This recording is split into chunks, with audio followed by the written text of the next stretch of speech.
Thanks for being here today, everybody. We've got a nice, intimate conversation on quantum entanglement theology, things that I know very little about, but our esteemed panel is going to really give us some great information, I think, and I'm looking forward to a really great discussion. So we have Bob Russell, Phil Clayton, and Hyung Ju Lee, and they're each going to have about 20 minutes, and then there'll be some time for questions. We might take a break in the middle, so if the video gets a little choppy at one point, you'll know why. This has really been the impetus of CTNS supporter Chick Darpino, who was sort of interested in the intersection of these questions that sort of led to the gathering that we have here today. And we're sorry that he's not here in person, but we'll be engaging with conversation with him after Thank you, Chick. Yes. Thanks. Amen. Okay. Great. Okay. Well, let me just say, I went back through this wonderful book and found it really good. Show it to the camera there. Yeah. What an achievement. The fifth in our Volume 5 series on science pollution. This was the last one? This is the last I one. mean, other Yeah, than the capstone. number 5. Yeah. Yeah. So, okay, so I have a 2-page handout, and I'm just going to walk us through it. I found a really nice video from Kate. Thank you. Here's a quote from her. Does the wave function at one spot collapse? Or maybe the particle is actually in all those different places? So that's kind of one of the fundamental logical questions, right? And if it really does stay in all those places, to put it kind of crudely, that'd be a real challenge to classical realism. So that's part of this. Okay, the basics of quantum entanglement. First, I'll just note that almost all the time you hear me talk about the collapse of the wave function. And that's kind of the simplest case of entanglement in the sense that it requires a collapse, but nothing more. Whereas entanglement requires effects between particles when they are or not collapsing. So it's kind of a more complicated version of collapse, per se. And there's kind of 2 or 3 different levels of entanglement. So even that much is a complicated issue. So the most simple one that we all use for basic entanglement, even just for basic collapse, is photons in the two-slit experiment. And there's a reference there. I've been able to look at it. So you shine a beam of photons through the double slit and collect them on the screen.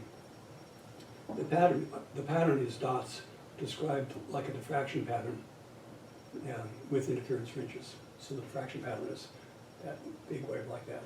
Interference fringes are all the little bands in it. Okay. Which slit does the photon go through? If the photon is just a tiny particle, a classical particle, then it's got to go through 1 or 2 slits. Well, one way to find out is close the slit. And if you do that, you lose the interference fringes. You keep the diffraction.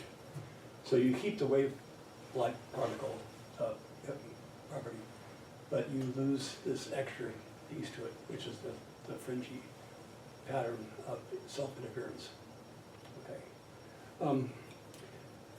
Classical explanation, it's impossible.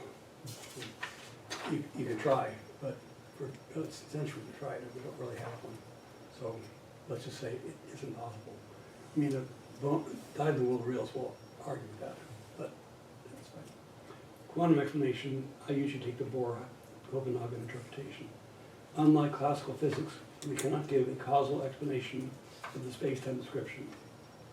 So that's a really loaded sentence for something really actually quite simple. If I throw a football down into you and you take a picture of it, you can stop the picture in the air and you can say, okay, here is the football at time 1, and it's moving in that direction, and there's a force of gravity down on it. But then into Newton's equation, you can solve for the parabola you get. So that's a good example that you can place a causal explanation into a space-time description. And it's as simple as that, but it's profound intuition. Now the question is, would that hold for quantum particles? Does it hold all the way down? Or is that itself some sort of emergent simplification of what's happening lower down? And that's probably the way I'd go. So that's why I say, unlike classical physics, we cannot give a causal explanation of the space-time description. You can give the space-time description in terms of the path. You can give a causal explanation in terms of the wave function, but you can't put them together. So you can't imagine that gravity in a quantum mechanical phenomenon, gravity acts, or the forces act like gravity does that it forces the trajectory to curve. Okay. Quantum superposition of wave-like and particle-like properties. This is, I call this first type entanglement. That is, in quantum mechanics, phenomena have wave-like and particle-like properties. That's a more subtle way of saying superposition than just saying you can't put a causal explanation in the space-time picture. But that's usually the way you get into it, by starting with what's obvious space-time picture of causal properties. When you say we're packing up the count. So, electron pairs in superposition. You start with two electrons, A and B, in a paired state. So think of helium. The helium atom has two protons, two neutrons, and two electrons in orbit. That's the kind of Bohr model of an orbit of particles, but that's the starting point. So there are two electrons. Well, they both have spin and a half. One can be spin up, one can be spin down, or the way around. But if you put a third electron in, there's no space for it, because the spin states are taken to the next orbit up, which can have up to 6. And that is, in a sense, the basis for chemical properties. I mean, it gives you chemistry in the first place. It gives you the periodic table of the elements, and it gives you the spectral lines and all that stuff, because you can't keep stuffing electrons into the same state. And that's another way of saying that superposition is a problem. You can't all pose them in the same state. They have to go into different states. So the spin of the electrons must be electron A spin up, B spin down, minus, that's the long word, A spin down, B spin up. And then you see the note on 3. Destroy the paired state, electrons travel in opposite directions to a great distance. So if the combined state is dissolved and they go off, obviously broke from each other. And then at a large distance, meaning outside their light cone, so you can't think of light as communicating between them. So it's not a causal interaction. You measure one state. You to find out now that electron A is actually state up. Then you know, even without measuring it, that electron B is in state down. So the point is, before they collapse, A could be up and B down, or A could be down and B up. After they collapse, either one is possible, but not both. And if you know, that's proven by the fact that if you know the spin of state of particle A, you can infer state B. Now, of course, the point is, what caused them to do that? How did they go from a state in which their orientations or spins are in a sense ambiguous or not fully realized because they're in both states? And you can't be in both states classically, but you think of them that way. Two being a kind of classical situation of I have state A, this is state, or I have spin up, this is spin down, or I have spin up. Okay. And again, there's two interpretations of that. Interestingly, I got quotes from Katie on the interference argument, and I couldn't really find one on the underlying reality one, but that's the one that most people take for granted, so I'll stay here. The two interpretations of the simultaneous effect are a causal explanation, that something happens when you measure particle A in its state up that makes the other particle B state down. So it's a causal explanation. But it can't be a causal explanation because of relativity, because it's outside the light cone. So that really doesn't work. I mean, people try it, but it's not very popular. That was Einstein's attempt to respond to this problem back in 1934. So look, it's been 80 years, and it's been around. There's a lot of physicists getting a lot of Nobel Prizes that have never solved this problem. So even getting the problem out is complicated because it's so counterintuitive. You know, it's a long time to learn this stuff. This is the explanation of the video. The information in this video, quote, this information travels instantaneously faster than the light. Again, a lot of people hold that, but I don't, and I think the majority of physicists don't. We had a whole series of discussions on that in this conference, because the reason why it's problematic is because it sounds like you can have a cause and that goes faster than light. And that does violate special relativity, but relativity can be kind of finessed. You can say, well, it isn't a transfer of information in some sense. It's more like, I don't even remember, I'm sorry. There's a way in which you can kind of finesse it. That at our conference back in 2001, we debated for a long time. And I think most folks wouldn't go that way. That's why I sort of say, a bit superficially, you can't have action innocence. You can have it, but you have to really argue carefully that it doesn't violate the kind of underlying meaning of social relativity. And I'm happy to try to go back and reread that part, but it's subtle. Okay. Nevertheless, that is one explanation. And I was a little bit surprised that Katie said that, because that's what most people who are kind of in what I call the wow of physics. Physics is this wonderful kind of, Eastern holographic, who knows what. That's kind of the way they talk about it, and it's not the way anyone at the conference talked about it. So I was a little surprised she said it, because she's so good. I mean, she's got the Hawking chair at the Perimeter Institute, so she must be super tops. Anyway, but then she said she's more subtle as you go through the whole video.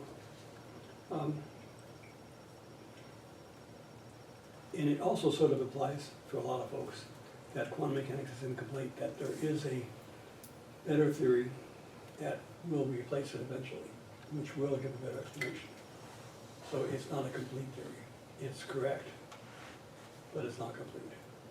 So if I told you what I had for lunch should be true, it wouldn't be a complete account of me.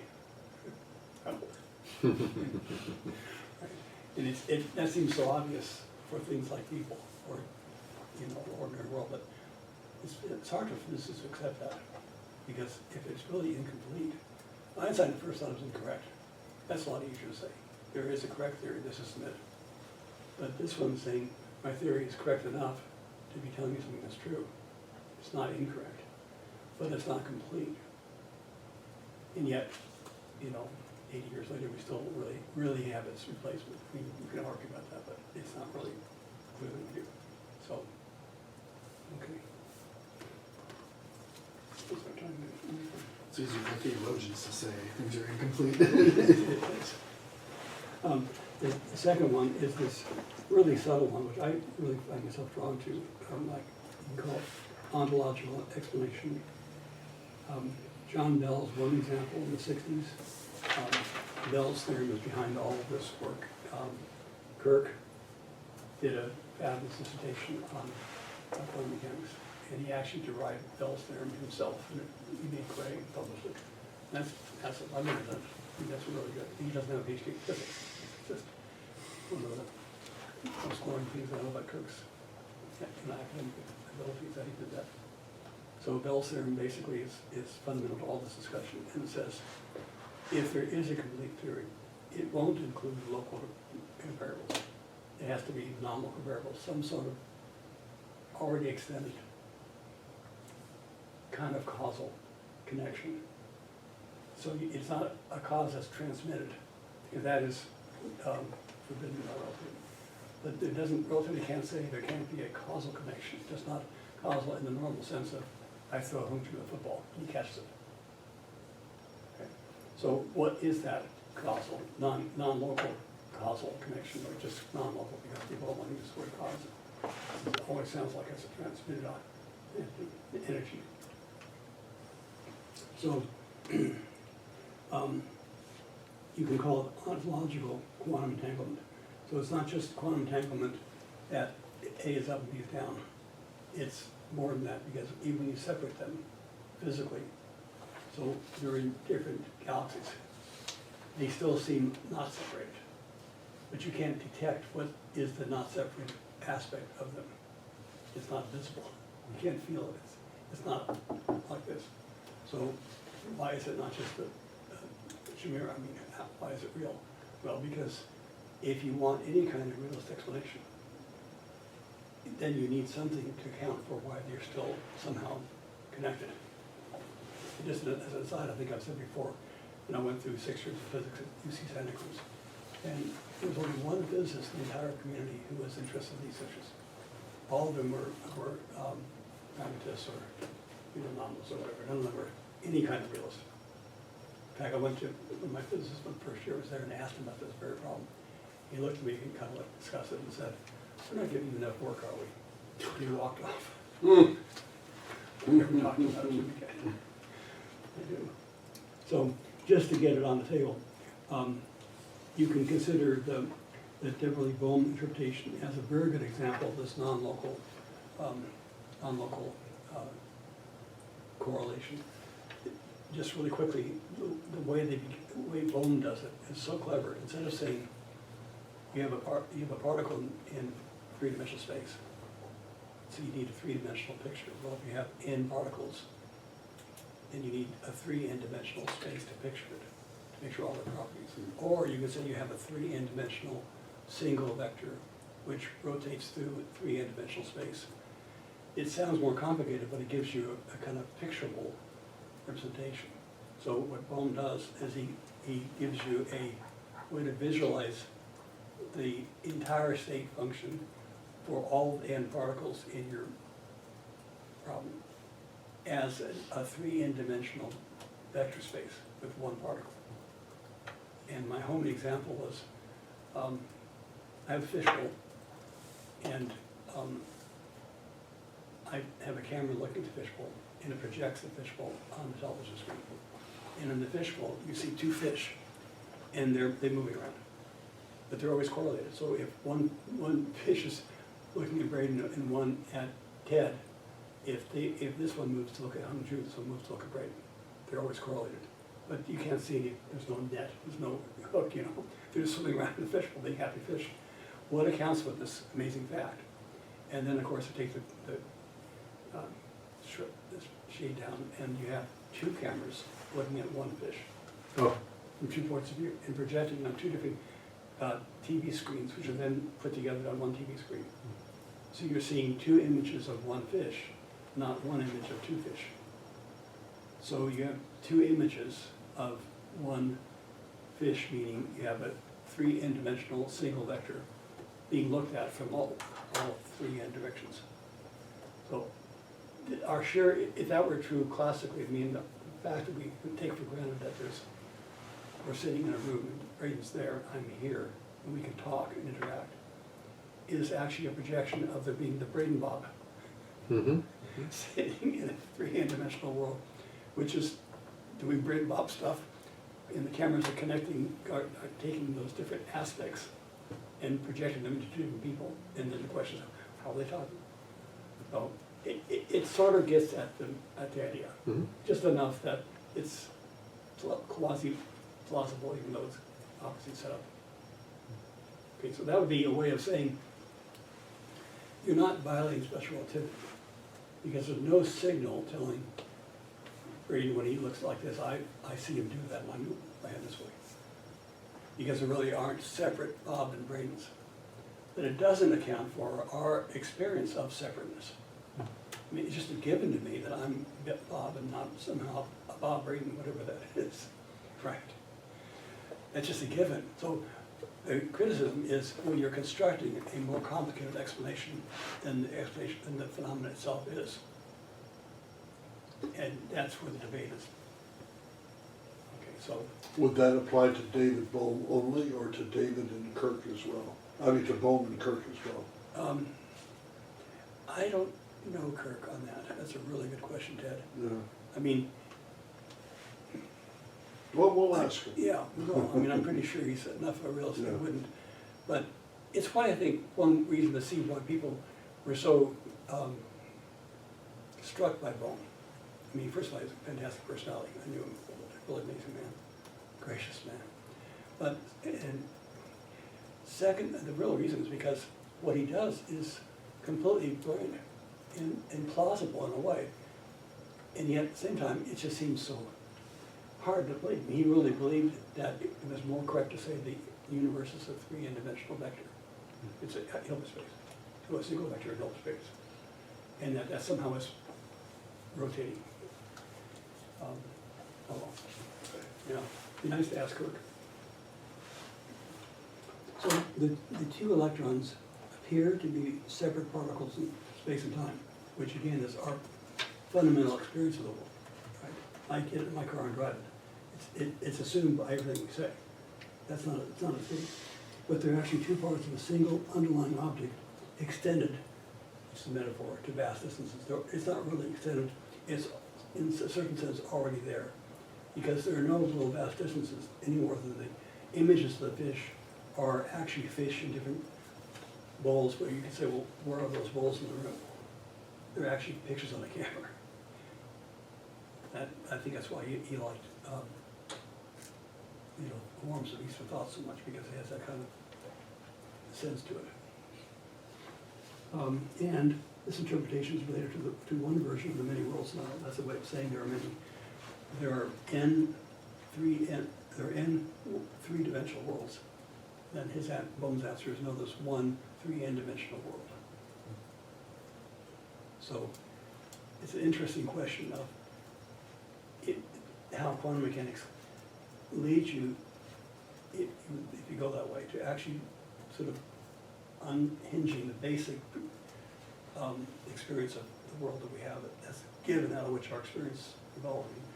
Can you think of anything, except maybe you have meditative experience or something that you do in life that doesn't presuppose an extended three-dimensional world of time? The people are separate, with ethical rights and stuff. I mean, it's just such a given that it's hard to really think you can think the way that you have to think the way if you want to give a semi-realist or surrealist explanation of quantum mechanics. Okay, that's that part. Now, so where are we now? This is really my previous work, but now I've shifted my focus for the sake of this conversation. It's really interesting to have that, to the question of, the collapse wave function as how does God interact with the world through that? Does God collapse it? No, but it's so to the question of superposition, and really this third kind of superposition which you get from paired particles that are separate. Okay, not just the double slit experiment, which is so straightforward.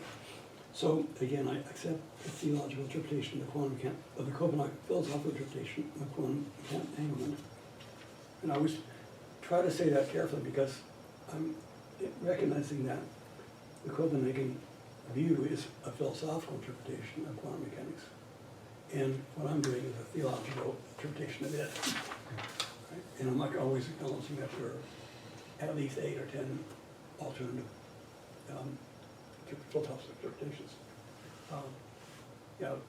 Quantum Reality is a really nice book that lays out each of the 8 different interpretations of quantum mechanics. Who's the author of Quantum Reality? Send me an email, I'll send it to you. Okay. Oh, Herbert, Nick Herbert. Nick Herbert, okay, Yeah. thanks. Yeah. H-E-R-B-E-R-T. It's really readable, really fun, he's brilliant. He's got it right. I think he's a mini Walzer. But one of the things I like about his book is he doesn't lay his views out there. It's really an educational tool. And it really clarifies the field. I've used it for 20 years, even in my classes. So I'm using a particular theological interpretation of a particular philosophical view of quantum mechanics, namely Copenhagen. And in particular, because there really are different ones. Bohr he wasn't an anti-realist. He gets it wrong in the issues. He says he's only talking about epistemology. He's talking about a monist ontology. Or to defend himself to say, or would say, I can't tell you what reality is like, but it's got to be such that reality is like it seems to us macroscopically. So he can say something about the quantum reality because it's got to be that in which, under the limits of h bar goes to 0, like in relativity speed light goes to, you get the classical world. So we're kind of a lowercase complication of what the world really is. So he's a realist in that sense. But he's not a realist in the sense that there are hidden variables running around doing things. Okay. So that's Heisenberg's. I'm using Heisenberg's ontological determinism. I'm not using Bohr's version. I am using Heisenberg, who says we do know something about the quantum world. It is ontologically indeterministic. So Bohr is only He's not ontological, but Heisenberg is. Yes, yes. Okay, go ahead. And they call them both co-monogamy because they work so much together, and that's kind of Yeah. a very silly reason for calling that. Bohr really was the philosopher. Heisenberg really wasn't. But he's close to Bohr's in taking the quantum mechanical formalism seriously, and then he gives a specific philosophical interpretation drawing upon Aristotle, who talks about potential and actual. And what Heisenberg said is, for example, when you measure the wave function, you get A, not B.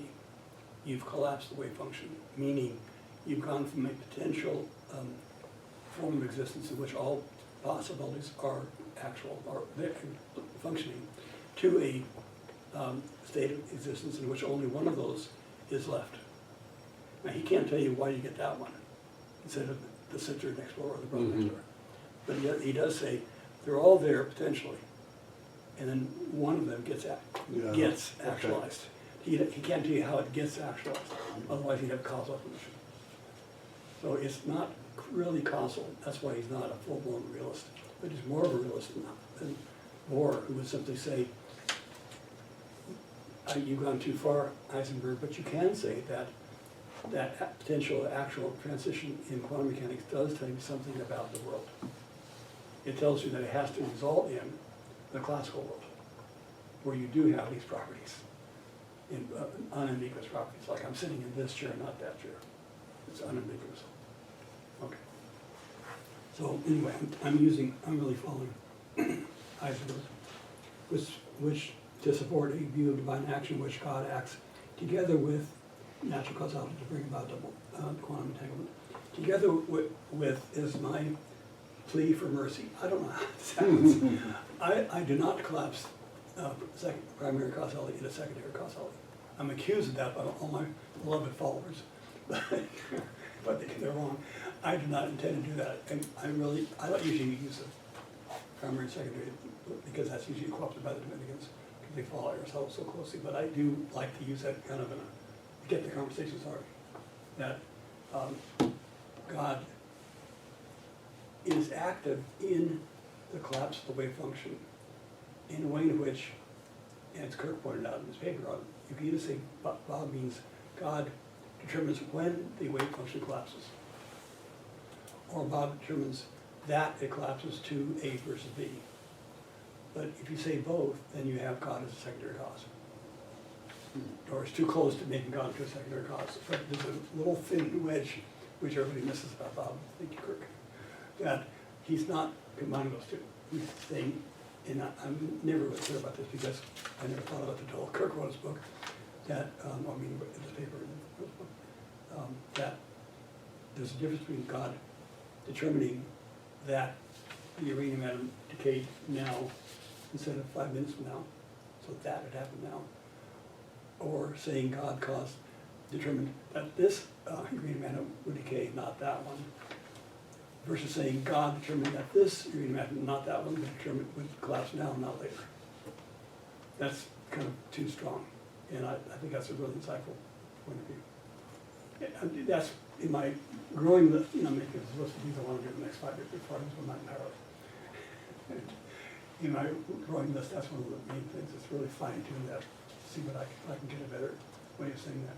So God remains God, but God's primary causality, to use the old-fashioned term, is richer than we think of. It's rich enough to be able to either act to what happens when or what happens to which, instead of necessarily combining the two. I can't lift my pencil without lifting it now. I can't lift a pencil without lifting this pencil now. Otherwise I haven't lifted a pencil. And Kirk pointed it out. So it is best understood as what Chick refers to as double agency. I tend to shy away from the term double agency because it sounds like exactly what I don't want to be accused of. That I don't want to be saying, well, one agent is the uranium atom, so the other agent, I'm using the same word, is God, because then they're both agents. What's different? But it's fine. I mean, you can call it double agency as long as you let me say, I'm using it to ascribe agency to two fundamentally different things. One, God, right, the transcendent God, creator of the universe, the Trinitarian God. And second, agency amongst God's creation. And so it's double agency, yes. If you allow me to say that, I'm trying to hide the difference in the single term agency, instead of making it clear in the two terms for what's acting. So, okay, good. God is present to all events in space-time. I think I'm almost out of time, I'm sorry. In their individual state of being present, each with its own past and future. That's my time and eternity idea. God acts in light of special divine providence, continuous creation, and with their quantum mechanical properties and the light limitations and the collapsible wave function to bring about the spin correlations either A or B. The result, new form. Now this is nice. Katie again brought this up. There are new forms of natural processes that depend upon quantum mechanics and allow for the development of new forms of technology. You know, like atomic clocks and stuff. That's the thing we really haven't thought a lot about. Usually, divine action in nature is given it a role in evolution, and that's of course key. But here, God's actually also setting up the physical world to be able to produce things, technologies that we never thought of before. And that's a novel notion of divine creation in the physics of the world, not just in the biology of the world. Okay, so I want to thank Katie for pointing that out and keep that in mind. And then, anyway, yes, now again, the chick's interest allows God to cause guidance, if you want, to result in life conscious moral capacity in Homo sapiens. And this includes multiple forms of ETI, and thus a search for them, and they tend to signal on many, because Chicken said, well, does this help at all with the question of why we do SETI and METI? I'm saying, well, yeah, it broadens my claim that God acts in the world such that that's part of what we do to find out about the world. We do SETI, see if God only acts on earth or not, and METI. Goes back to your original book on Well, I'm just glad you've got room for God creating aliens. Yeah. You know, I feel a lot better now. well, me and alien, I can imagine. Where are we going? Okay, this is again, this is me talking to myself. You're very kind, but let me take us to airspace. Meeting the challenge of natural evil, addressing the challenge of Eddie and SETI, incorporating a new theme for new Christology in light of eschatology, and that's where I'm so delighted that Jew is doing this dissertation. It's been a blessing in my life to have him say to me, you know, you raised, when you did your PhD in the 70s, then it was assumed that what you see about the universe is true of the whole universe, so it'd be crazy that it isn't. And what you see is a freezer fry scenario. It's very simple. The only cause is gravity. That's it. Which means you don't want to have that be the future. You're going to have to violate physics, and you're supposed to be teaching it for kind of. So it's so wonderful that Jew has taught me that, you know, people who are getting their PhDs currently in the last few years see that it's much more complicated. And, you know, we'll see in your paper how it is in your dissertation, but it's a liberation for me to find out that I don't have to be weeping over the universe, because I've been doing it for 50 years because I didn't know what to say as a Christian. I can't just can eschatology like Pullman did. I mean, that's all I realized. No. I mean, long story. The point is I own that problem. It's my driving problem. It's always been my driving problem. And what Jew is doing, and I'm enjoying so much reading it, is realizing that there can be really different scenarios for our future in which it could be a new way for God to create something new out of existing matter. You don't have to say matter is that there's no future. You don't have to say God tossed away the universe and creates a second one. So it's ex better. And that's really it. Okay, thanks.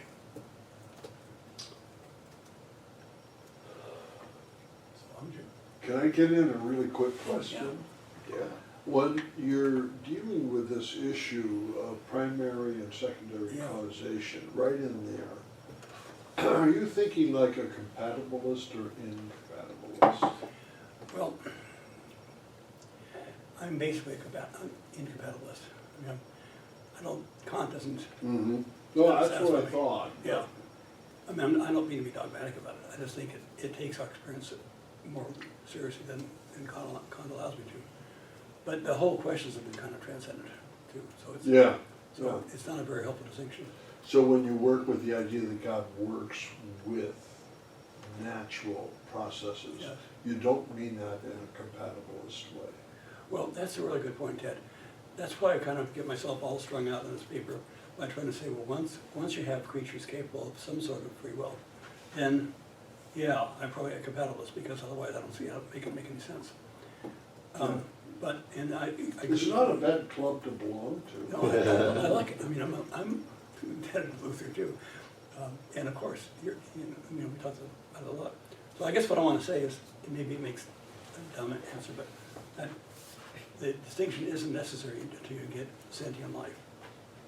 And then, yeah, it probably in those actions where sentient life is causing something to happen that wouldn't otherwise happen, you have to say God acts as a compatibilist way of acting in and with and through, right? Like you do in Canaan. But for all those rest of the universe. Right. I don't want to drag this out, but I think sentient life taking action is a causal factor. Yes. Therefore, you could be an incompatibilist and hold that position. Okay. But I'm not going to recommend it, I just think you No, could. it's interesting, I want to hear it. Yeah. But no, I think when I come to intelligent life acting freely, of course, I'm with you. But I think God acts in through that, so it's got to be Yeah. compatibilist. Mhm. That's why I'm hoping the distinction doesn't really have to be there. But Yeah, it's not- okay. this is just a report card, just saying. It's what I'm looking at. This is great, Robert. Thank you. Good summary. Thanks. I do have a quick question. We can say it might be better to answer it after we've heard from everybody, but in your discussion there, Bob, I was wondering, would Bohm say that communication or interaction between many universes would be impossible? Because at least the way you were describing it, it seemed that there could be no way for different universes to interact with one another. If it's just one 3N Right. multiverse.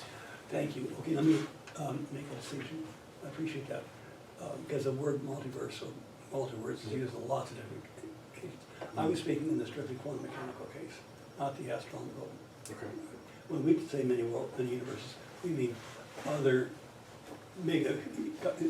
whole cosmos besides our cosmos, not other galaxies in this cosmos. But in the quantum mechanical case, it simply means you can't think of the entanglement problem in terms of signaling.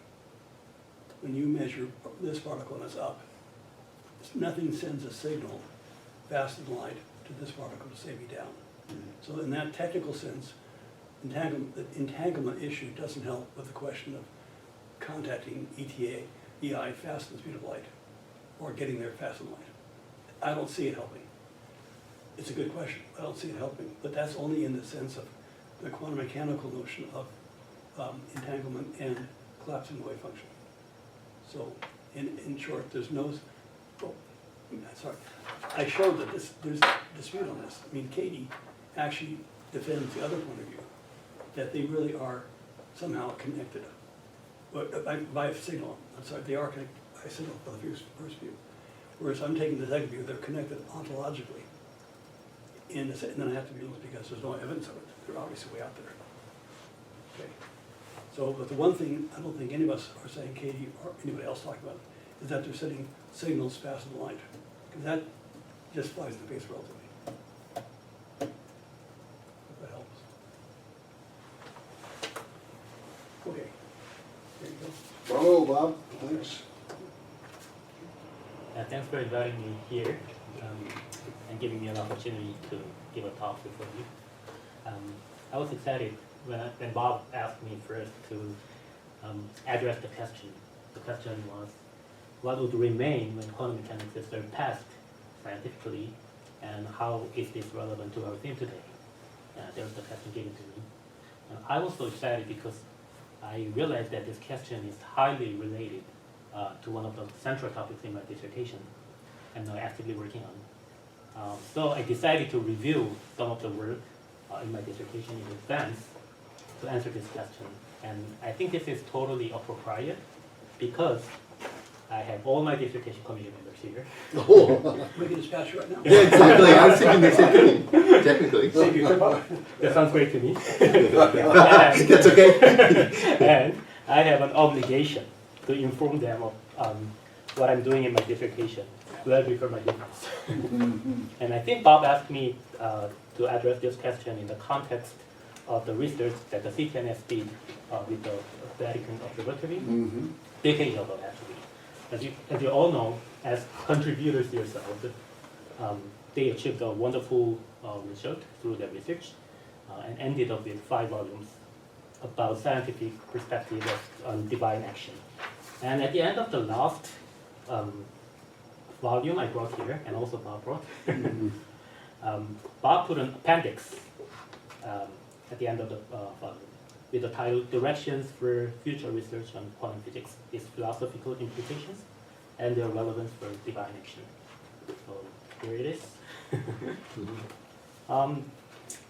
And my question is, what is this? I realize that that's exactly today's topic. But I'd like to ask this question to Bob. Why was such an important topic put only as an appendix? And I guess the reason was that it had mathematical equations that might not look so attractive to most theologians. However, those mathematical equations could play a crucial role in answering the questions like the one given to me. Maybe this was why Bob didn't take them out of this volume, but at least put them in the appendix. For this reason, I decided to begin with that appendix to answer the question given to me.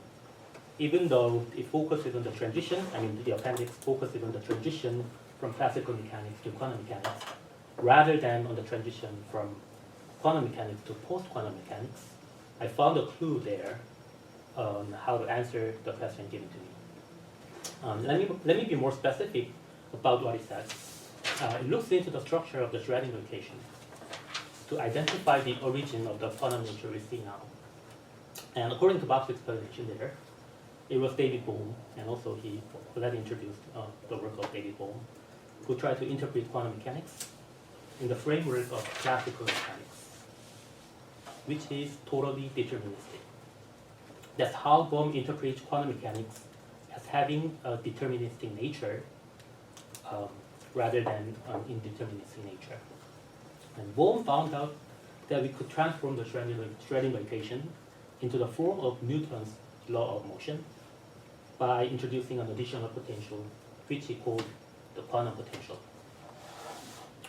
And one thing I noticed from Bohm's formulation as a physicist is that the Schrödinger equation is not much different from the equation for classical physics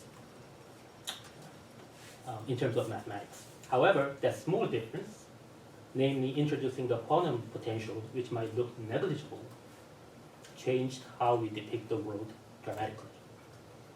How? From the classical world to the quantum world. This does not mean that the description of classical physics became invalid. This never means that. The quantum potential is small, almost negligible, compared to the classical potential, which is dominant. Thus, in most cases, classical mechanics, even without a quantum potential, worked well without any problem. But at the same time, in some areas, it led to astonishing phenomena that could never be explained by classical mechanics, as Bob already discussed in the previous talk. In those areas, the quantum world turned out to be something that could not even be imagined in the classical world. Let me ask all of you here, once again, the question that was originally given to me by Bob. What would remain when quantum mechanics is surpassed scientifically? And how is this relevant to our themes today? Let me give you an answer. In most areas, almost everything described by quantum mechanics will remain the same. Why? Because the correction terms for the post-quantum mechanics, if any, must be negligible. Why? Because the Schrödinger equation already turned out to work extremely well, even without such terms. This means the post-quantum potential, if any, should be small enough, and in most cases, its effect should be negligible. However, it's not the end of the story. We should remember that at least in some areas, the quantum world that arose from adding a seemingly negligible quantum potential produced phenomena that cannot be understood from the perspective of classical world. And those phenomena required both philosophical and theological discussions. Think about the double-slit experiment, the electron pairs and superposition, and the quantum entanglement that Bob discussed briefly today. And I expect Philip would even suggest how this phenomena could extend our horizon to extraterrestrial intelligence or some other thing, if any. Obviously, they produced both philosophical and theological themes that we are discussing today now. No one has ever imagined such phenomena, and their implications that we are discussing now before the discovery of quantum mechanics. And I assume this should be true of any post-quantum mechanics theory, if any. Then we should remind ourselves how hard it is to imagine what a post-quantum mechanics theory would actually be like without any clear empirical data to work on today. That's why I'm giving you a broad explanation rather than a technical detail of it. I think this broad explanation is more relevant than any specific detail for our theme today. Of course, I'll be happy to give a more detailed picture of what I could expect from the post-quantum mechanics theory by introducing some technical terms in physics. If you're interested in it, and ask questions in the Q&A session. But even without going into that detail, we could expect it might shape the backbones of philosophy and theology. Recall how much mechanical philosophy by Descartes, firmly grounded on classical physics, was challenged by the arrival of quantum mechanics, and how this affected traditional assertions in Christian theology. And let me move to the topic that I'm currently working on in my dissertation, to give you another example. I'm asking myself in my dissertation the same questions, not only for quantum mechanics, but also for general relativity, Einstein's general relativity, to speculate what would happen to the evolution of the universe if it had something beyond the current cosmology that was derived from general relativity. What would remain when general relativity is surpassed scientifically, and how is this relevant to theology? Cosmologists recently found out that we could make the cosmological constant indication of general relativity, also known as dark energy, which is responsible for the expansion of the universe, dynamic, by adding a specific term to the potential of the original equation of general relativity. This new form of dark energy, varying in space and time due to the dynamics of the quantum field, is called quintessence among cosmologists. This could be thought of as a sort of quantum field dynamics added to the original general relativity. To me, this could be seen as adding a small quantum potential to the dominant classical potential, which is remarkably similar to what Bohm did to identify the quantum nature from the Schrödinger equation. As was the case in the transition from Schrödinger to Bohm, adding a term induced from quantum field dynamics to the potential of the equation that describes the dynamics of the universe should make only little difference to the dynamics of our universe, at least currently. Why? This should be only a second-order effect, as was the effect from quantum mechanics to classical mechanics, and as should be the effect from post-quantum mechanics to quantum mechanics, if any. In most cases, in most areas, I would say, we see nothing different. We see the same universe, even if we have this post-general relativity potential.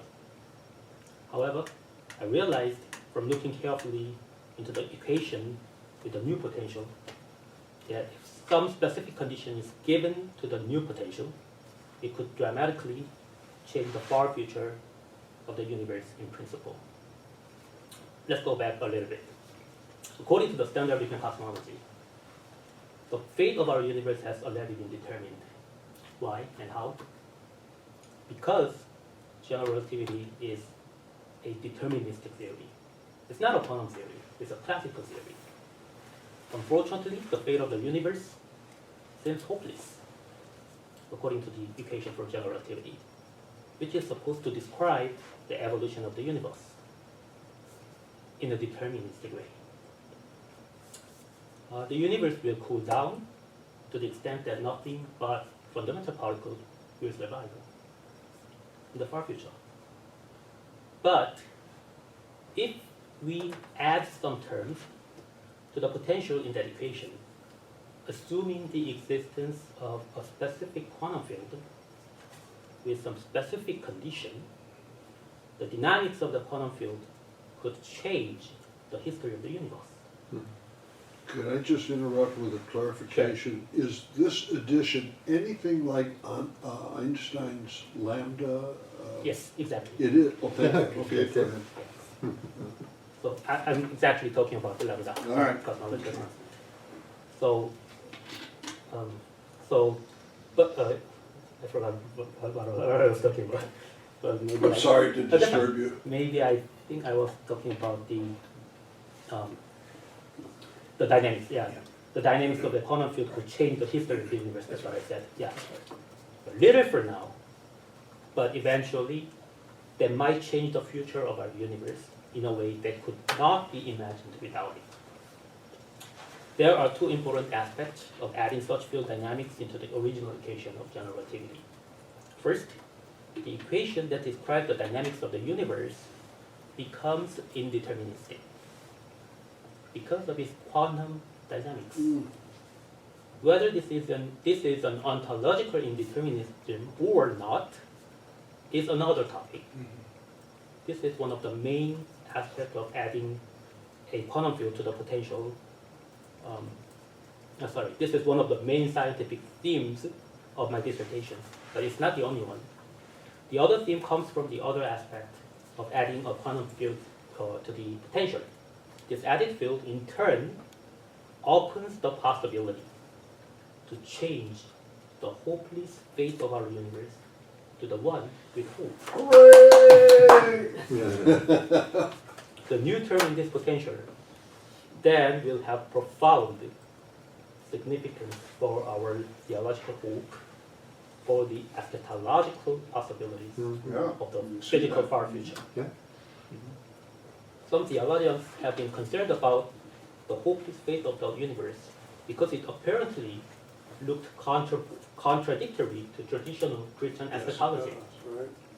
Assuming that there is no way to change this fate, Bob even suggested an idea, which I think is brilliant, that the challenge is not actually from science, but from a philosophical assumption we bring to science, namely that the future will be what science predicts. Instead, Bob argued that if God chooses to act in a new way, the future will not be what science predicts. And then the freeze or fry predictions for cosmological future will not happen. His main point was that this is not a contradiction of physics, but of the philosophical assumption, due to Hume, that the laws of physics must be obeyed. They have ontological status. Meanwhile, for Christian theology, the laws of physics are merely reflections of God's action as an ongoing creator. And if God wants to create something new in the far future, that is not in contradiction with science, only with Humean philosophical assumption. This is from Bob, not from me. I think this is an excellent idea. that could confront the challenge of the hopeless fate of the universe. But I am now suggesting that we might not even need to be concerned about the fate of the universe, as we could change the irritating assumption that there is no way to change the hopeless fate of the universe according to the laws of physics that have been taken for granted for a long time. In my opinion, it will be more than meaningful to look for new possibilities, new possible future universe scenarios that were not allowed before, but are now allowed to harmonize with traditional Christian eschatology. This new possibility was never imagined by the standard Christian cosmology, popularized since the 1970s, which I think was the reason that Bob did not count this possibility when he proposed his own solution to overcome the challenge of the fate of the universe. But now, I am examining this new possibility by introducing a seemingly negligible term into the physical equation that describes the dynamics of the universe. Isn't it striking that adding a simple mathematical term that looks negligible to the original equation could change the hopeless fate of the universe to the one with a hope that has not ever been imagined? This could be true not only of general relativity, but also of quantum mechanics, if it turns out that some second-order terms could be added to its equation. Now, maybe I answered the question rather indirectly, but this was the best way I could imagine to answer the question given to me. What would remain when quantum mechanics is surpassed scientifically? And how is this relevant to our theme today? I'm pretty sure now you also have an answer to this question. Almost everything will remain the same, but it will dramatically change the world itself in which we live in a way we could never imagine only with quantum mechanics. And this could be more than relevant both to philosophy and theology. Thank you. This convergence of quantum mechanics and general relativity means that both get surpassed, right? It's not just quantum mechanics, Right. but general relativity. Yeah, okay, thanks. Yeah, and also I was focusing on the general relativity part in my Yeah. dissertation. So I just wanted to give that as an example, Yeah. what would happen if quantum mechanics is surpassed in the future. Yeah. And this isn't my field of study, but is the data that we're getting from James Webb, is this part of what we're seeing in terms of differences in the quantum field then? Right. Or, okay. Yeah, so actually that's a very relevant empirical data we are collecting now to see if there is a way to introduce the quantum field dynamics into the original general relativity equation. So, yeah. So one thing I see you doing, which I find really interesting, is you're not proposing a unified general relativity and quantum mechanics scenario. We don't have it yet. Yeah.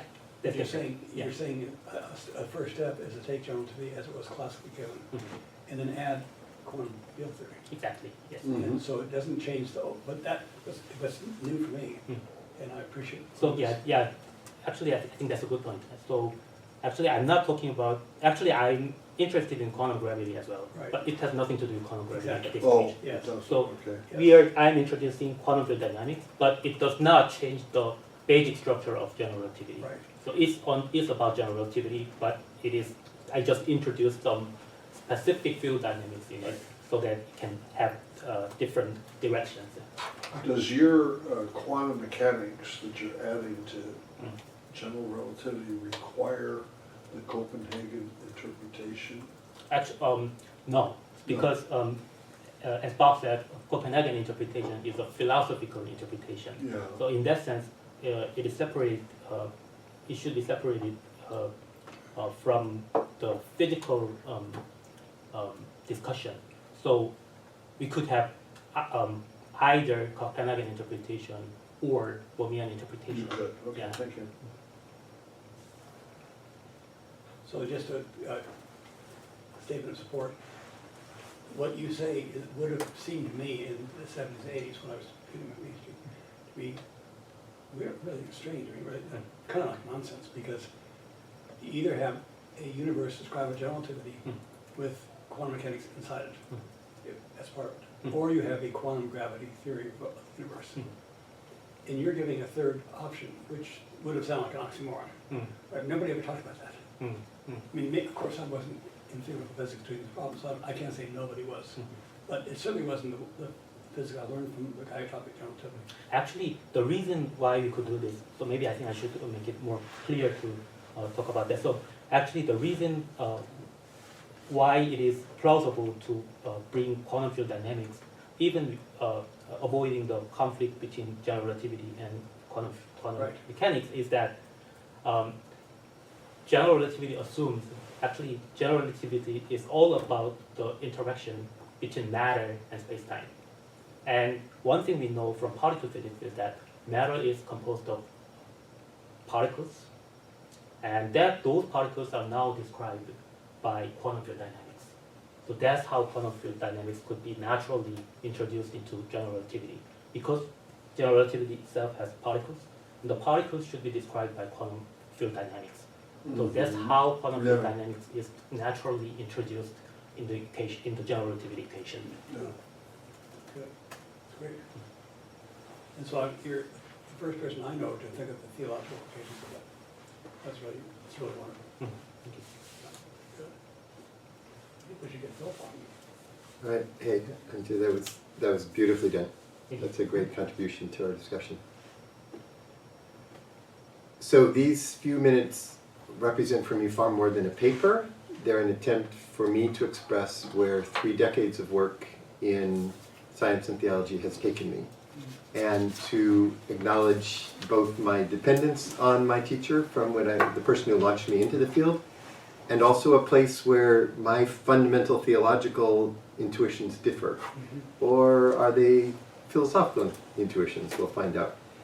And I'm excited. I put a lot of thought into this, and I do want to acknowledge that there was a gentleman named Chick Darpino who dialogued with me about this earlier today for 2 hours, and that brought some insights that made this paper different than it would have been, than it was before that happened. So I want to say that out loud. Even though I'm not going to be mentioning extraterrestrial intelligences anywhere in this talk. I'm so sorry. Ted's going to walk out.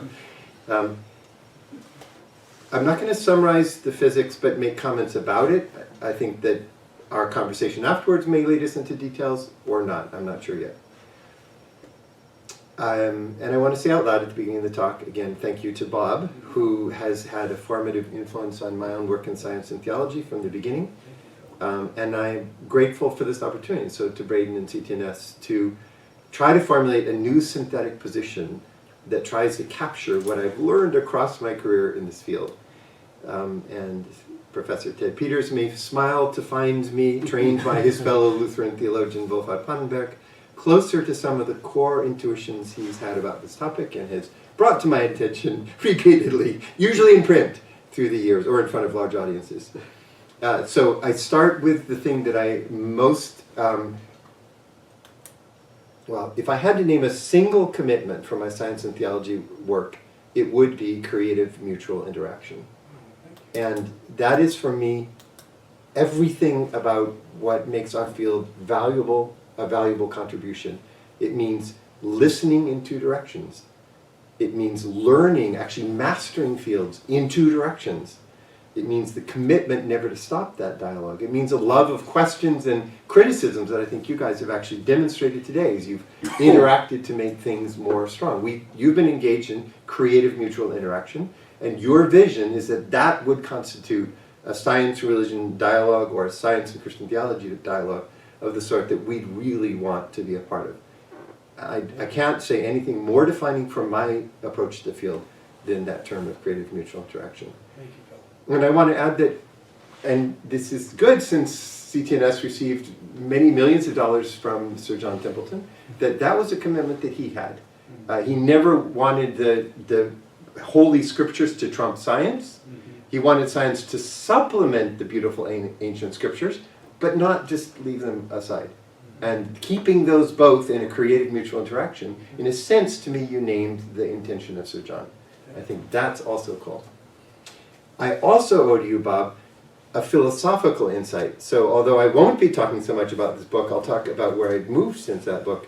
The philosophical insight that you stressed, and that many of us who were arguing positions this, and actually in the earlier volumes as well, remains indispensable, and it's going to be the core of this talk.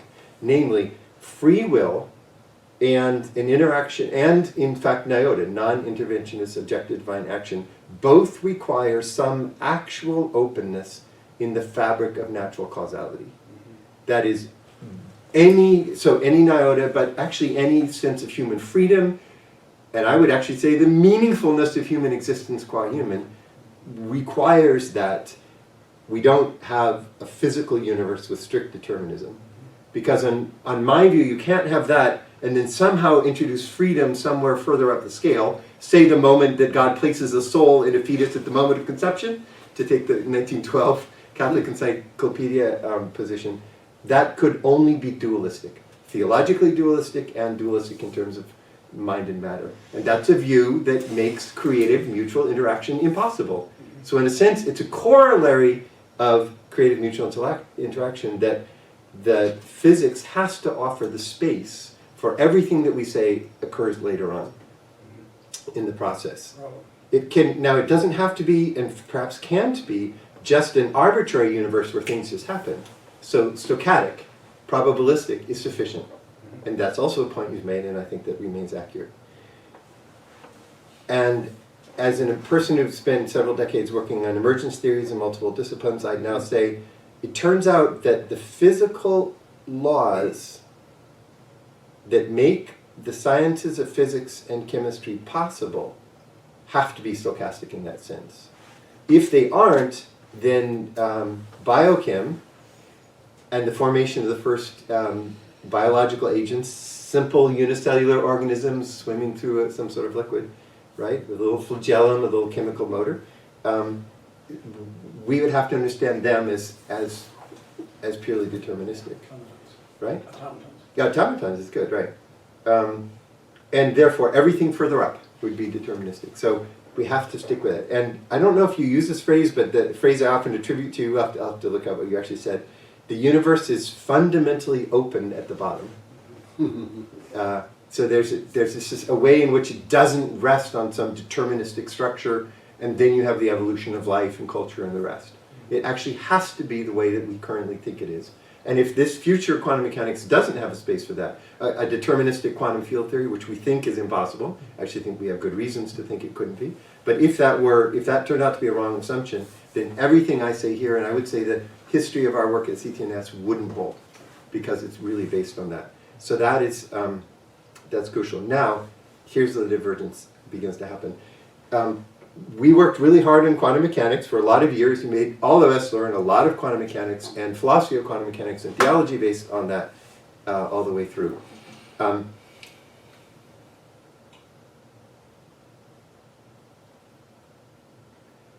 The content of the understanding of agency has to come from elsewhere.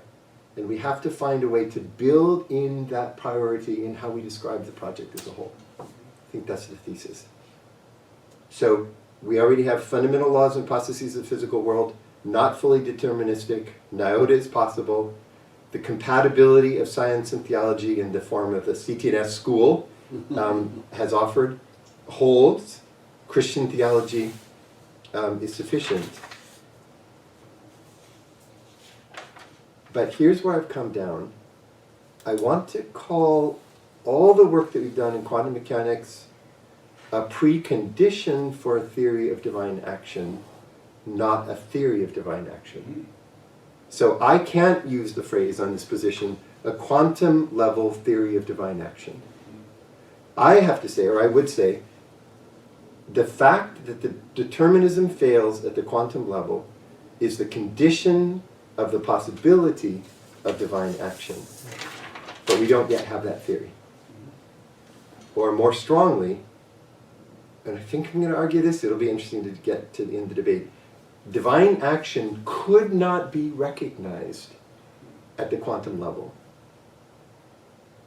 Or maybe a different way to put it, but I think it's right also, the necessary terms and concepts for a theory of divine action are not yet present at the quantum level, or in fact at the level of physics. So when I concentrated so much on the mechanisms of the theory of quantum level divine action, I was wrong. Unfortunately, a person writing a book at Cambridge University Press decided to point this out in a lot of detail. So Sarah and Elaine Ritchie in 2019 published with Cambridge Divine Action and the Human Mind, and took me on as the primary example of a mistaken approach to divine action that focused on causal mechanisms. And really attacking the causal mechanisms approach as effectively as she did is what began a years-long process of reflection that goes public today for the first time. No, that's not quite true. Nonetheless, and this part I don't handle in this particular paper, that the interconnections that you in particular, Bob, describe in today's quantum entanglement, and you've written about it before and many of us have, that interconnection should and can play a role in understanding divine action as one moves to more complex systems. So I want to hold on to that for two reasons. One, it's an interconnection that helps us understand the interconnection of God and world later on. And second, it suggests that there may be other features that first emerge at the quantum level that, as we move up through the disciplines, through the process of emergence, take different forms and become essential just as the fundamental openness becomes essential. Right? So it could be that even the things you said today are one sample of a set of phenomena or basic conditions that arise first in the study of quantum mechanics that turn out to play an indispensable role for a Christian theologian advocating Nyota and looking at what science reveals to us about the nature of God. Right. So, but I haven't touched that in this particular paper. So, next thesis, now I'll move on. We need, if quantum mechanics or physics as a whole isn't sufficient to give us a theory of divine action or an understanding of divine action, we need biology to get closer to such a theory. Namely, we need a biology understood through the process of emergence. I'm going to not repeat things that I've said before about emergence because I want to stay on the area of the new, what I'm trying out here. Okay, what I recognize in preparing for today is that the openness that quantum mechanics reveals, causal openness, stochastic, non-determinism, is what makes strong emergence possible. And Arthur Peacock never said that so clearly, and I don't think I said that as clearly as I should have. But I think you've seen that. So what I call Bob's insight, right, the role of quantum indeterminacy for understanding the entire process of Nyota across the disciplines. Your insight is what makes strong emergence possible. Let me just say a word about that because it's really important and it's new. Weak emergence is basically a kind of reductionism to physics with epistemic limitations. So it is a kind of reductionism down to physical explanations. Microphysical is what some of the people say. But it just says, well, because of emergence, we just can't know all of that. Sometimes it's complexity, pruning algorithms, there are a bunch of ways to say how knowledge is limited. But weak emergentism still has the causal arrows pointing downward. And we saw that in the debates that Nancy Murphy was involved in one of the volumes when we did the Philosophy of Mind in 2002 at Pope John Paul II's little home in, was it Poland? Yeah. One street leading through, hay being cut along the fields, 3 cardinals sitting in on the meetings and some brilliant philosophers of mind and neuroscientists.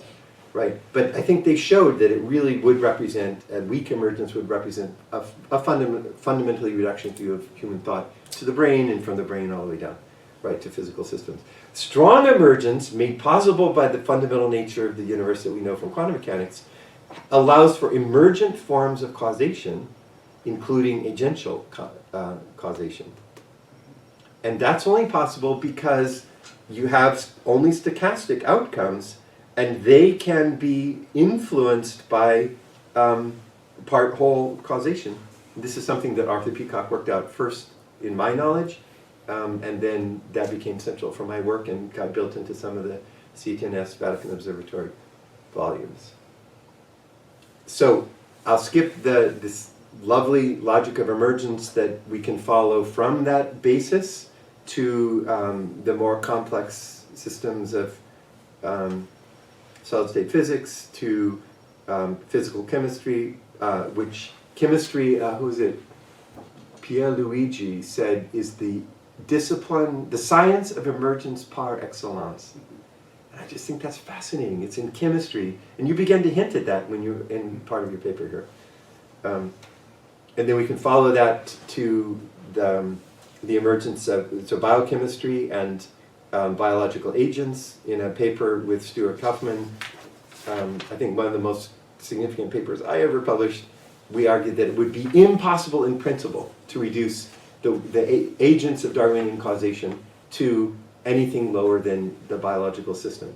And he said, his phrase that he brought to that paper was that it is, there is no way to even describe a possibility space using the concepts of physics and chemistry that would be able to offer a framework for Darwinian evolutionary processes.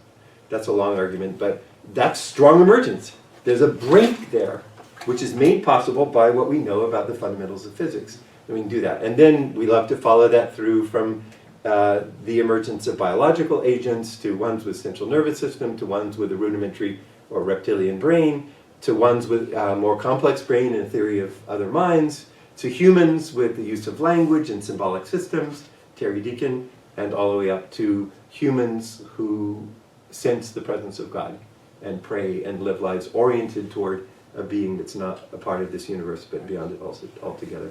That's the ladder of emergence. Okay, what is this causality then? Biological causation or causality is already agential causation even at the very bottom. So we've argued that, and this is biosemiotics and Jasper and others that we could go into, but the simplest unicellular organism should be understood as a proto-agent, and that we can develop a continuity from that point on in a way that we couldn't about any chemical or physical state that is pre. Then we find groups of animals involved in group selection. That's another form of causation. So what I'm trying to give you is a sense of the richness of types of causation that occur purely in the sciences, because of the next step I want to take about divine action. Influence of a theory of other minds is huge. Like, I know that you look bored now. I know that, whatever. We are constantly imagining what the others are thinking and then using our big brains to try to figure out how to act strategically in light of that. Whether to avoid being killed or to find a mate or whatever it might be, protect our children. The influence of culture, the influence of broader ideas, the influence of religious ideas and practices. Like, we have huge range of types of causal influence in human experience. All possible because of that foundation. If it weren't that way, we couldn't make sense of them except just, reductively. And at this point, I want to say, even before you introduce anything theological, there's still the possibility of a top-down influence. This is the way Arthur Peacock liked to say it. Of the divine or some broader force on the universe as a whole. He didn't want to call it causation, but some sort of influence. And I want to say that even philosophically, without a bunch of theological assumptions, you could make sense of that. Okay, now I want to move on and close with divine action. And my criterion for successful Christian theory of divine action is a story told by a Korean pastor who walked into my office once at Claremont School of Theology and said that she had been working with, what is the word of translation of the Korean term? Comfort women, were Korean women taken into sexual slavery for the occupying Japanese soldiers. I think the English phrase is comfort women, but I don't remember for sure how that was described. The Korean translation was Wiandu. Wiandu, yeah, that's what it is. Yes. So these women came back from what for a Korean or an Asian is an unbelievably, as bad as that would be for any woman in the world, but add on top the Confucian and the shame culture and so forth, who came back from that, married husbands, these were all Christian women, so spent their lives in churches. And when they were in their 80s, this young Korean woman pastor came and asked, could we talk about your experience? And she said that they opened up in an unbelievable way. And they, for the first time in their lives, said things maybe their husbands, their children didn't know. They'd never spoken to a human being. And they had suffered for 50 years. And she just happened to have the privilege of interviewing these women personally. And she came in, as one of my students, she came in, moved at the edge of tears, and so grateful that she was able to write down. I said, what's the main thing that they told you? And they said that they were aware for decades of the comfort of the Spirit of God. That was their primary experience. Unable to talk to anybody in a Confucian shame-based culture. There was no psychotherapist, nobody they could talk to, except a pastor, a young pastor who came to ask them. And they said they knew the presence of the Spirit all the time. That is a form of causation. And I think of John 14, I will go, but the Spirit will come, the Spirit of comfort. Peace I leave with you, my peace I bring to you. Not as the world gives, do I give to you. Therefore be not afraid.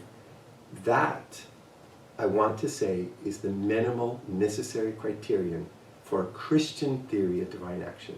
If it can't meet that criterion, if those women were in illusion that God's presence was there and the Spirit was comforting them, then the position is not Christian. So that's the standard I would hold.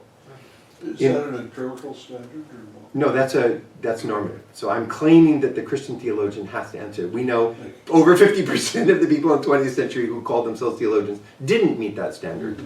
Boltman or whoever you want to mention. Yeah. Okay, so now my thesis to bring all this together. I think that we can get to that criterion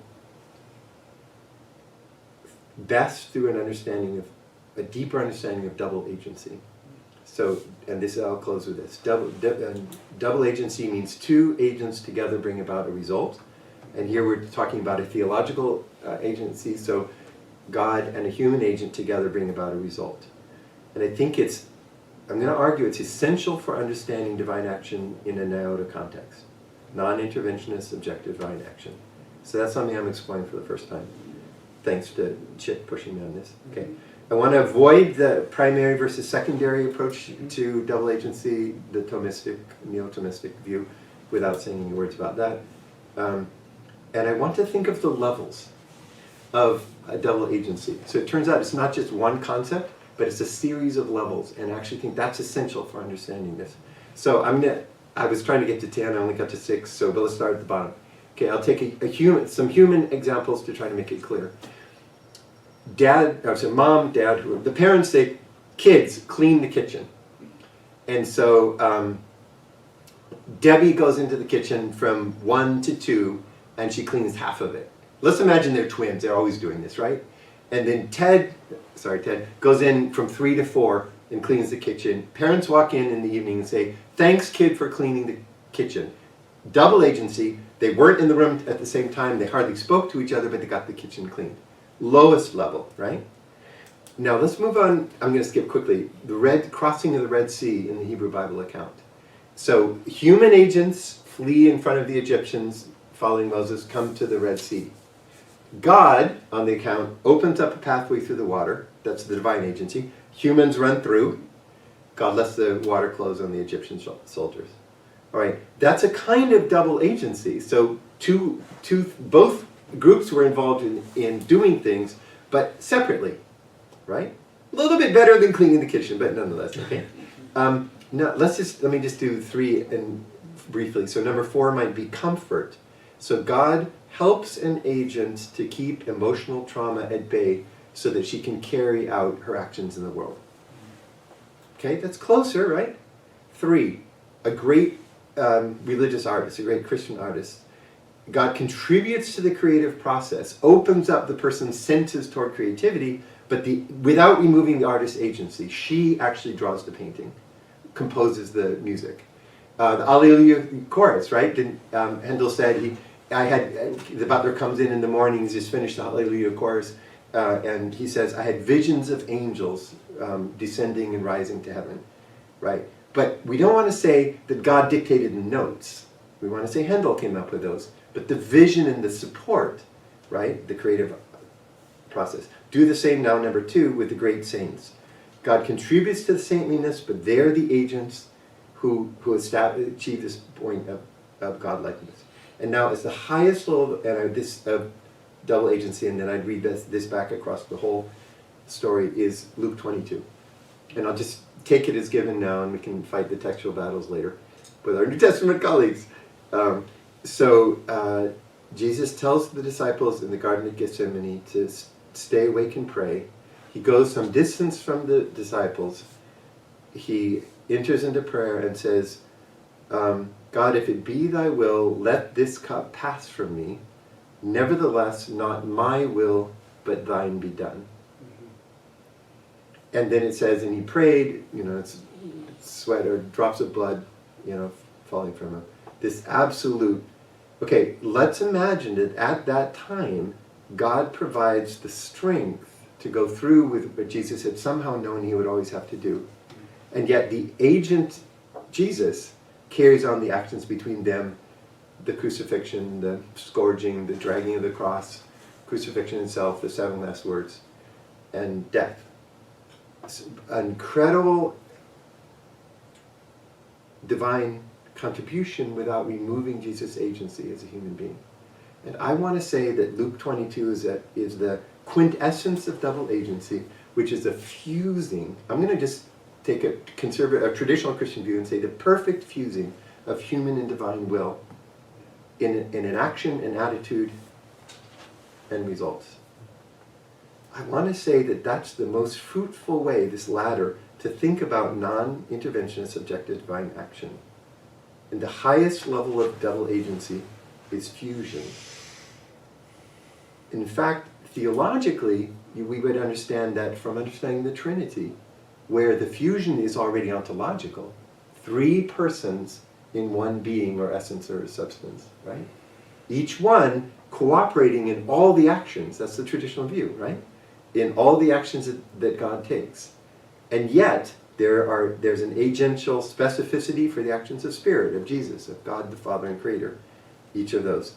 So I think it's fun to take the Trinity notion and read back from that to the perfect fusion of human and divine will, through which our presence is the Spirit of Christ in John 14, and Jesus is called the firstborn of all creation. So now a model for anthropology and the content of what the Spirit presence is in the Christian tradition. In conclusion, this kind of agency wouldn't be possible, human agency and this double agency, wouldn't be possible if the physical world were fully deterministic. We'd have to be dualists, Cartesians presumably. I've reversed the arrow of influence. Bob works from, in the series anyway, not in some of your other books like Alpha, but anyway, from the quantum mechanical insight to biology, like in the evolution volume in the CTNS series. I work from the understanding of double agency that involves humans and God, back to animals with certain limitations, back to the most simple biological agents, and so forth. So divine action, as I understand it, is understood from divine human interactions backwards in time to the most primitive agents. But the conditions that make this whole process possible are understood from the fundamental conditions and laws of the physical world, moving forward then in cosmological time. At the end of the day then, maybe Pannenberg's idea of 2 epochs, the incursion of the end of history into the middle of history might be another way of understanding 2 different epochs. Did I satisfy the condition of the Korean women? I think so. Did I preserve Nyota? I think so. Do I need Bob's arguments about fundamental indeterminacy? Yes. Is this view that I affirm for divine agency consistent with science? Yes, under these conditions, strong emergence. Is it adequate to the needs of Christian theology for it to be, say, is it in sufficient condition with the continuity with the Christian tradition? Yes. And what are its weaknesses? We're about to find out. Very nice, Phil. As always. Thanks. So I have a question. I really appreciate what you said, very moved by it. need to think about it. I guess it would help me, because I've struggled with it, saying, nevertheless, thy will be done. Mm. And that has always seemed to me to be an oppositional view. Jesus has his wishes, but he lets them go in surrender to God's wishes. So of course, in a sense, that's cooperation or acting together, but it's an acting in which his agency is taken away in order to let God's agency be effective. But I don't think that's what you want to say. No. So help me with my... Yeah, it's a great question, because you're digging down immediately into the core of the idea. And that's how it's always been a problem for me. It's Yeah. It's always been a problem. So the artist, go back one step. The artist says, Handel says, I want to write this concluding Schutzchoral, the Alleluia chorus. I'm just so tired, right? And prays, let's just imagine, this is probably not true, and has the strength to continue without the content being taken from him. Jesus says in utter honesty, I mean, I just imagine the complete honesty with Abba, Father, I wish this wouldn't happen. Please, just take this cup from me. I don't want to taste this poison, right? And then what God provides, not is taking away the decision to move forward, but the possibility, that extra support so that Jesus' will and God's will, out of that, are perfectly aligned. Nevertheless, not my selfish, tired, afraid will happen, but may what my will perfectly fuse with yours. And it's an affirmation of faith for me that they did perfectly fuse. Thank you. So it supplements Jesus' agency to the point of making the fusion possible. Thank you. That's really helpful. Yeah, in a virtue perspective, I would say that would be infused virtue. Yes. And that God is, Oh, nice. giving, in that instance, probably infused theological and infused moral virtue. Exactly. And that Good. was it. That's really helpful. I had not even thought about the virtue there. Now, I thought I heard you say you're a non-dualist. So, how can you speak about the Korean women feeling comfort from the Spirit and Jesus gaining something from this prayer with the Father in non-dualist terms? Yeah. So this I took on in Mind and Emergence, some time ago, and I argued that strong emergence is not a dualist position. I still think that's accurate. But at the end of the book, when I talked about this debate that Arthur and I were having, the openness toward the divine of the natural world as a whole, and I cannot construe God as a further projection from the natural world and still be in continuity with the Christian tradition. Okay. So that would be the view of many of the emergentists. Samuel Alexander wrote Space, Time, and Deities, 1917 to 19, and had 7 levels of emergence, all consciousness of all beings as level 6, and then, no, that was level 7, the emergent consciousness of all conscious beings, and that represented God. And that's not going to do it. So if I want anything stronger than that, in a sense, Samuel Alexander named what emergence would, an emergentist theology in pure form, and I broke with that. And I said, so the cost might be that my opponents will say, you are a theological dualist. And I would say, well, definitely not in the bad senses of theological dualism, if I might say, since we're not being recorded, C.S. Lewis's Miracles book, right? But if you want to call that dualist, in order for me to be able to speak of a divine agent not derived from the human world, then that's a cost I have to pay. Yeah, okay. Gotcha.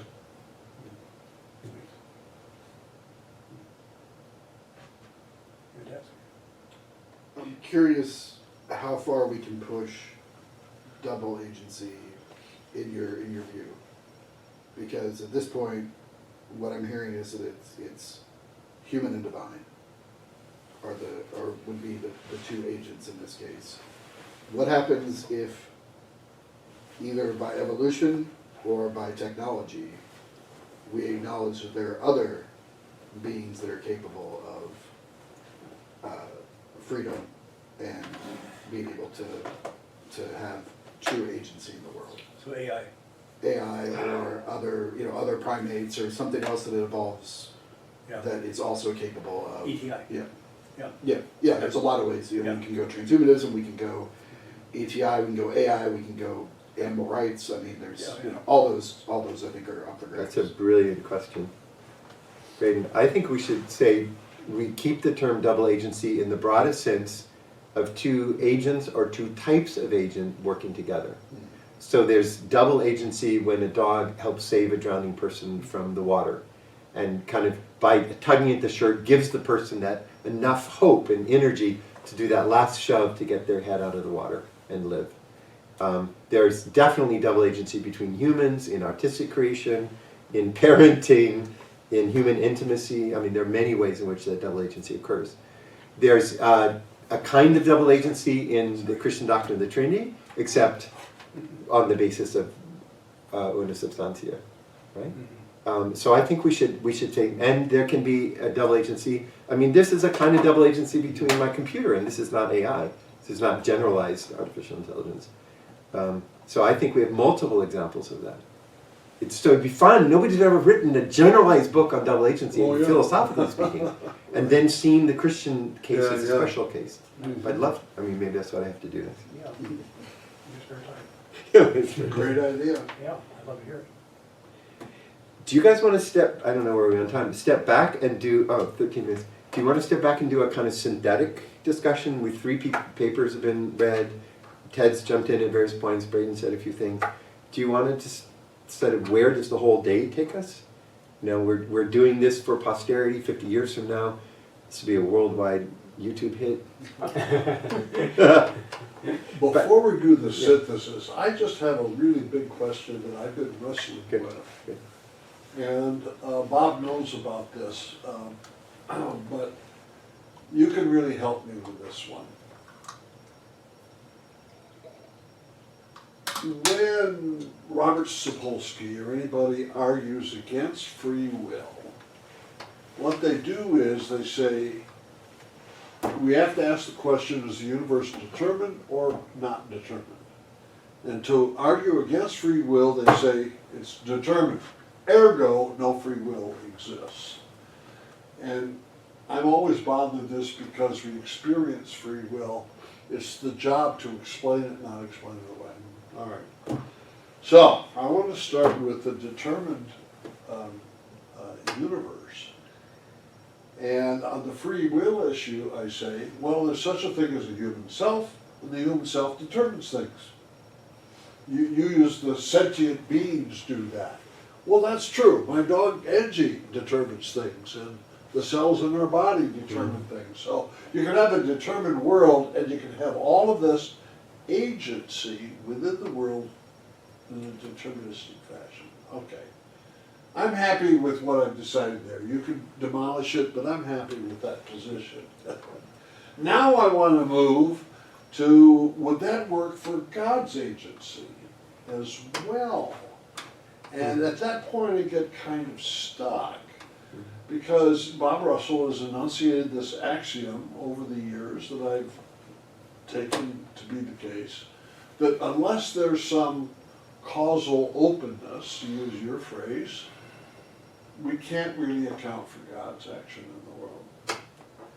But I wonder, help me on this, Bob's answer I know is no, but is there a way in which, by analogy, human free will in a determined universe could, by analogy, say something about God's action in a determined universe? Or is that a blind alley? Can I give you a partial answer to the first part of the question? So first you said that the universe is determined, the assumption. We can ask if that is really true. So as I already Oh yeah, Oh. you're right in asking that. Yeah. Go ahead. So of course general relativity is a deterministic theory. So in that sense, Yeah, that's right. it might be true to say that the history of the universe has already been determined. However, as I said, there is something that could be introduced, which is quantum physics. So quantum field dynamics is quantum, so it's not a deterministic theory. So we have something indeterministic that could be introduced in the dynamics of the universe. In that sense, I think we cannot say that the universe is for sure determined. The history of the universe Right. might be indeterministic rather than deterministic. Yes, That would yes. be one answer. And the other answer we can have is that, so as Philip said, if we think about the strong emergence, then there is a break. So, for example, we have physics, but we have chemistry, over physics. And if they are connected to each other causally, then maybe these deterministic natures should be followed by the upper level, for example, chemistry. However, if we assume that there is a kind of break, Yeah, then even if the lower level has a deterministic nature, the upper level would not have that deterministic nature. So there is a place for indeterminism as well there. so if I heard you correctly, so you'd have indeterminism, not necessarily at the lowest level, but at the level where emergence occurs. Right. So even if the lower level is deterministic, actually Yeah. I don't believe it is true. But even if the If lower it's level not- is deterministic, So there are two arguments for indeterminism. right. Yeah, okay. Yes. So in that sense, I think it is really important to Right. dig into the detail about the. I know, but I want to go right into the devil's den. I appreciate you for a hard question. I thought that was while we were drinking wine in this. So I want to answer your question with a question. Which problem do you think is harder? Humans being agents in a deterministic world, or God being agents, being personal God, in a deterministic theological framework? Well, right Right, now, Calvin. the second is harder for me. Okay, say more about that. Well, again, I think the free will is a slam dunk because you can observe cells or other sentient beings becoming agents in the world, and it doesn't change a deterministic presupposition. Doesn't change it. It just changes what the agent is, but it doesn't change determinism. And I've always admired Bob's view that of Nyota, but he starts with the assumption that Bohr and Heisenberg are right. I want to start with the assumption that David Bohm is right. And how do I get there? Bob says, Ted, give it up, But I want to fight till the last moment for this. Now, what David Bohm does, I think, and I don't want to waste everybody's time on this, but which David Bohm is different from Newton. Newton's got this closed causal nexus, but for Bohm, you've got time, you've got movement, you've got flow, you've got change. A deterministic system over time with change.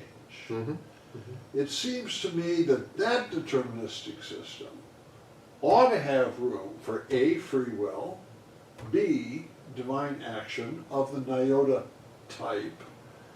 I just want to see if that could be made coherent. I haven't made it coherent, but I'd like to make it coherent if possible. If you can help me, good. And if this gets us away from the primary. No, this is great. I agenda. love this question, actually. Yeah. So in a deterministic world, of the complexity of a David Bohm kind of Yeah. model, Yeah. I'll just state it as a thesis, but without taking all the time. It's a compatibilist theory of free will. Right. So I did it, I had to do it, Yeah. but I willed to do it, and therefore we call it free. Right. That's the Harry Frankfurt Mhm. view. And I find that inadequate for understanding freedom as we classically use it.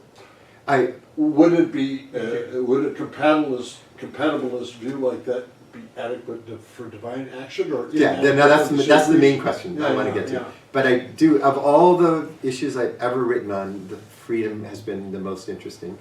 And Yeah. I wrote a book in quest of freedom, Mhm. question of emergence of spirit in the biological world, and tried to argue that that wouldn't be sufficient, but in the increase in complexity, so just measure it as we could do it in physical systems or biological systems, and up to human systems with culture and language, it is an asymptote So we never reach, if this is Yeah, freedom, right. we get closer and closer, we never touch it. Yeah. But the two become quantitatively indistinguishable. I have virtually infinite number of things that I can say in the next sentence. I can Mhm. scream at Right. God, or I can remember my mother, or whatever. But I can't say that I have my own causal action, scientifically speaking. But at that point, you can do into what the Kant and the followers call the philosophy of as if. It makes sense for me to act as if I'm free, Yeah. because there's no quantitative difference between the range of possible Yeah, actions I have in the right, next right, sentence right, yeah. and having actually a spirit. Yeah. Now, theologically, it can come down from the other direction. And I'd say that that weakens the pain of the compatibilist position, which does Oh, not give all us right, freedom thank as you. well. Yeah. So that on the human side. But on the theological side, why wouldn't we want to be theological determinists? God always acts consistent with God's nature. God is essentially good. Therefore, every Right. action of God is by nature good. God has access to all information, so God's informational basis is accurate. God takes that basis and God's divine values and takes an action. It's totally determined. If you had an infinite computer, you could program it, right? Therefore, what do we lose about God?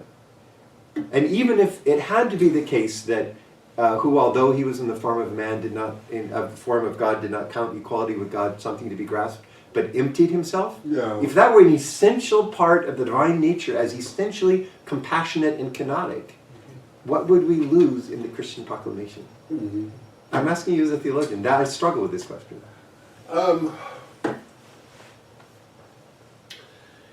Is one of the implications that the whole of the physical world then would be governed by secondary causation? We don't know how God, from that amount, my theological determinism don't know whether God would create a world with quantum mechanics Yeah. or where quantum mechanics turn out to be false. Mm-hmm. So I would separate those two questions, but just in terms of the understanding of God, would that God not be worshipful? No, I'd say we could worship that God. Well, yeah. Would that God not be moral or omnibenevolent? No, I would say God is. Essential by God's nature. So what all our evangelical analytic philosophers of religion love to do is call themselves Anselmians. Yeah, right? yeah. And we haven't really had much interaction with them, but are they wrong? I'm going to ask you a slightly different question. You don't need to answer it now, but in the future. For Pannenberg, God is the all-determining reality. He really is. So I wonder if there's any way of connecting that understanding of God with a deterministic picture of the universe. And I don't have an answer. That when you think about one driving home, No, I'll just say two sentences. It couldn't be a deterministic understanding of the universe because the causation comes from the end, and so it's pulled toward an outcome which is the divine kingdom. that's the of God. way I think, actually. So it can't be a deterministic physics if with that openness. Yeah. And secondly, he believes that God as die alles bestimmende Wirklichkeit Yeah, that's right. is yeah. not deterministic in the sense of physical determinism because it comes from the end, the open That's right. history. That's right. Whether that stands up or not, but he was completely convinced that that is not a deterministic view. Yeah, I think I have some idea Go about ahead. that. Yeah. So that reminds me of the difference between Bohmian interpretation and Copernican interpretation. Okay. So what I learned from the difference between Copernican interpretation and Bohmian interpretation Yeah. is that determinism is actually very close to indeterminism, vice versa. So sometimes, for example, Good. according to the Bohmian interpretation, it is deterministic, as you said. However, we have to keep in mind that it's different from classical determinism. Yes. Yes. That's Quantum good. That's good. determinism. Yeah. But, as you said, in some theologians say that God is deterministic, as you said. For example, Pannenberg. Okay. Then we have a puzzle. Mhm. We have to have an indeterministic nature, but God has deterministic nature. How can we explain that? So maybe the difference between the Bohmian interpretation and Copernican interpretation could give us a clue. Mhm. So God is deterministic. However, it's not deterministic in a way you used to think. So it's not a classical Yeah. Right.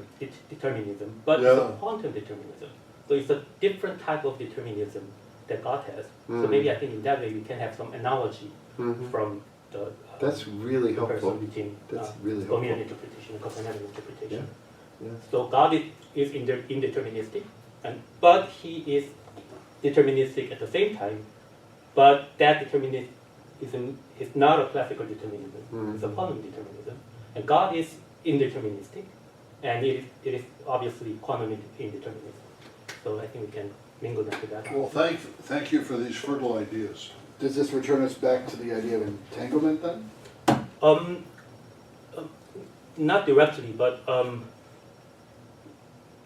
but I think we can connect them all together. Yeah, but of course it's not directly connected to that idea. But yeah, Oh, I think I can find a principle that if there's some feature of the determinism, allegedly there's some feature of determinisms which make them, we need a negative adjective like non-invalidating or non-classical or something like that. So quantum mechanical determinism, I don't know what the phrase means, but if we had it, determinism from the future, Pannenberg said, is different from one from the past. That infinite number of range of possible next behaviors. I can't prove that you have a free soul, but it's quantitatively indistinguishable. So maybe there are a bunch of areas where the adjective before deterministic system yeah, they are qualitatively different from each makes it other. qualitatively Yeah. different. Yeah. Yeah. That's a brilliant insight. I'd never thought of that before. I think you want to say asymptotic. Yeah, I do. That's what I was going to ask Drew, if we could say that there would be a kind of asymptote. Yes. Can we construct your example as something getting so close to that y-axis that they become indistinguishable? It's 0.9999 continuous, roughly equals, so curvy equal sign 1. Because you're using an exponential. Yeah, right, Right. exactly. Yeah. Yeah. I mean, you guys can do it with the math, but if we could make that case that many of these systems are asymptotic in that same way, we'd have the answer. Yeah, I think that's a great idea. I need to think about that in more detail. I think we could have something very meaningful Yeah, from thinking about that. Yeah. because I can't, like, if you could describe quantum determinism in a way that's analogous to the virtual infinity of options, behavioral options that humans have. Actually, Bohemian interpretation already includes that. Does it? Something like that. Huh? Because actually the difference between quantum determinism and classical determinism is that classical determinism has only one entity involved, but quantum determinism, they have many different entities altogether, and they are interacting with each other. Got it, got So it. in that sense, I think that is very similar to what you're saying now. So it's sort of computationally becomes asymptotic. Yeah, You can't pre-state Yeah, what the entities are, but the actors are. yeah, and also as Bob said, it's a kind of matter of interpretation. So 3D, so transitioning from 3D space to 3N space, and so n entities to one entity, so something like that. So Mhm. I think that has some relationship with each other. Yeah. That's a breakthrough for me.